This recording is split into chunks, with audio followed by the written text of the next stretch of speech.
Well, there's no easy way to say this, but this isn't exactly how I wanted to open this video, but here we are. If you're only here for the Season of the Witch review, then skip to the timestamp on the screen, or use the chapters in the description below. Okay, with that out of the way, let's get right into it.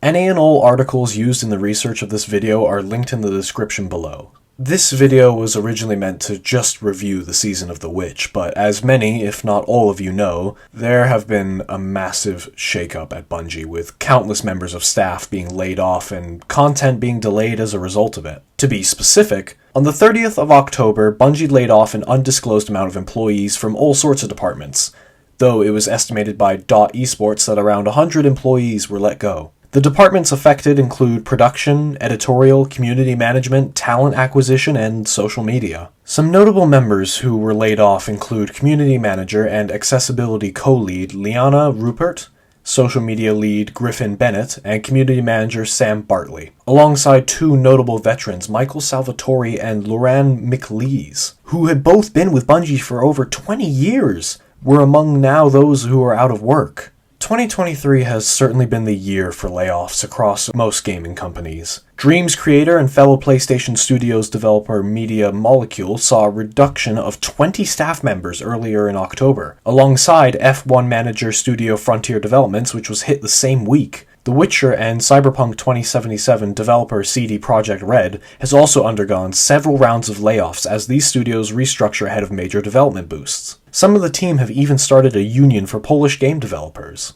Epic Games also laid off 830 employees, which heavily affected Mediatonic alongside Team 17, the maker of Worms, who also had deep cuts. With regards to Bungie, it seems some of the lesser-known teams got hit the hardest. Take Franziska Wishman, for example, who was an associate tester at Bungie. Her entire QA team focused on armor and expressions were wiped in the layoffs. The full scale of the layoffs remains a mystery to get details on. Bungie leadership has been making a concerted effort to mask who has been let go and what teams have been most heavily impacted. This has been backed up by additional reporting from Paul Tassi, whose sources say that many of the team and line managers didn't even know who was being cut from the teams until it happened. Part of the issue with this situation is just the lack of major acknowledgement from the upper management of Bungie.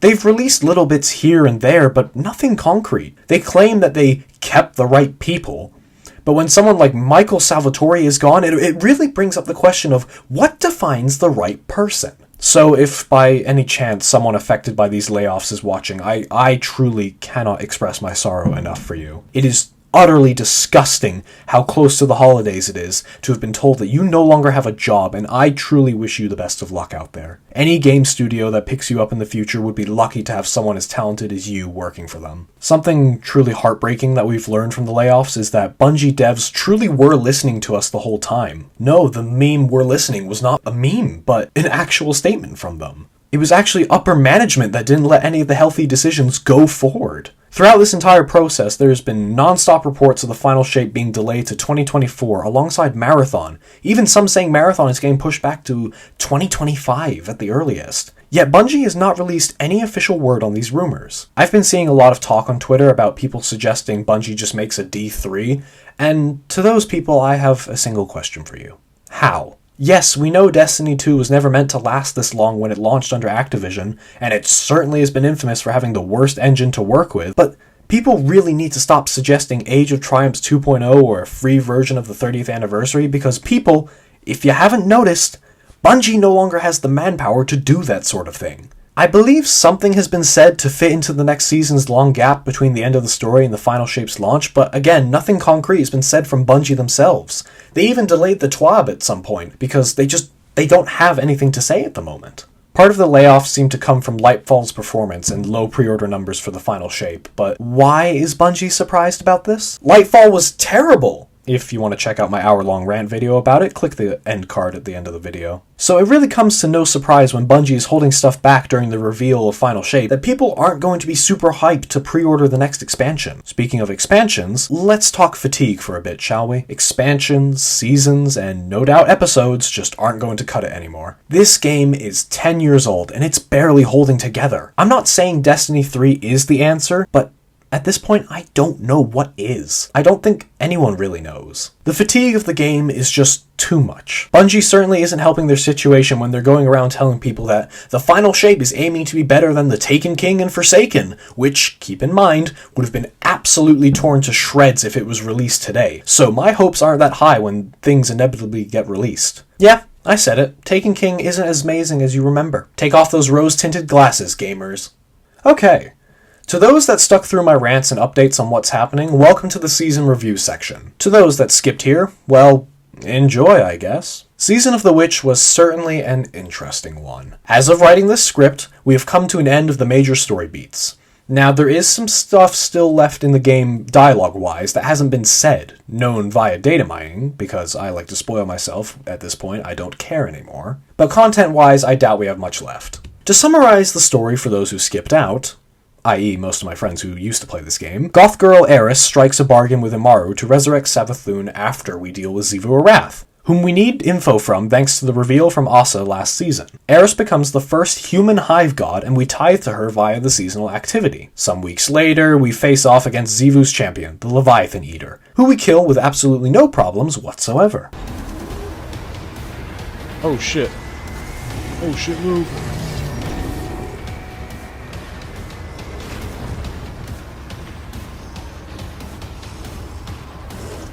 That was it.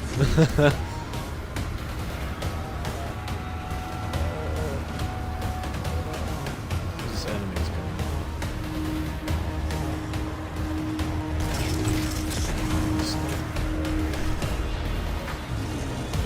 Now what? Now what, Eris?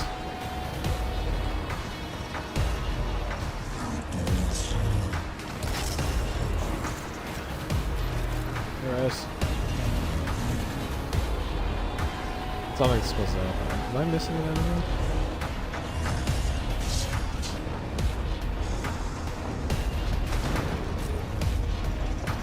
No, it's just him.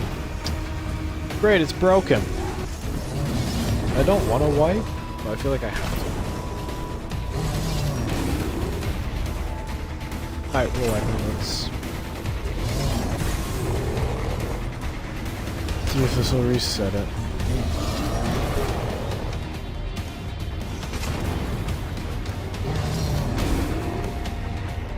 God, hurry up. Okay, let's see if that fixes it.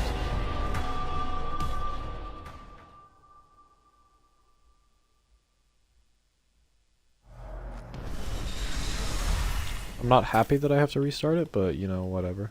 We kill the Leviathan Eater first try and resurrect Savathûn, who Eris immediately kills again.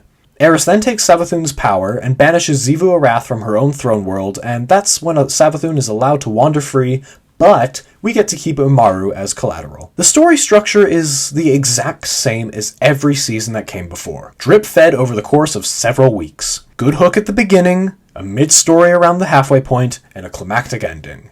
Rinse and repeat the next season. We were promised a new style for the seasonal format, yet we barely got anything in the form of Deck of Whispers, which is just a little extra specific grind. Besides that, we got nothing new. The activities are alright. Doing the tributes with blueberries is about the same, since no one is willing to do tier 3 tithes, because let's face it, no one plays objectives in this game. Looking at you, Jacob. Savathûn's Spire is the only fun I really had this season, mainly because of the secrets and the fact that you can get infinite heavy ammo from one of the cards in the Deck of Whispers. The final mission itself wasn't very good. They tried to go for a tense fight sequence, but it yet again was just sit in one spot and shoot.